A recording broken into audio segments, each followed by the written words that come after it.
Ako si Jimwell Velayo at ito ang aking final output number 3.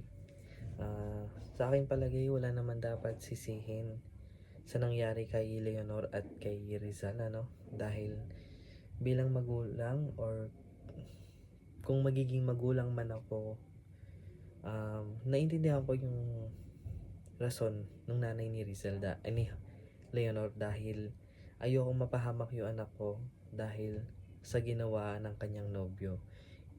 Pero kakausapin ko si Rizal kung bakit niya nagawang magsulat ng ganong libro. And sa kung may dapat bang ginawa si Leonor para hindi matuloy yung para matuloy yung kanilang pag-iibigan ay kung kinumbinsi niya lang si Rizal na isurrender na lang yung librong No Limit Tangere, maaari pa sigurong matuloy yung kanilang pag-iibigan.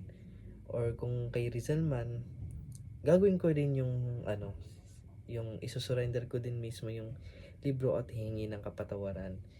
Ngunit hindi natin kayang pigilan si Rizal dahil nga ang kanyang mindset ay ang makaganti dahil ginagawa ngang tanga ng mga Espanyol ang mga Pilipino noon.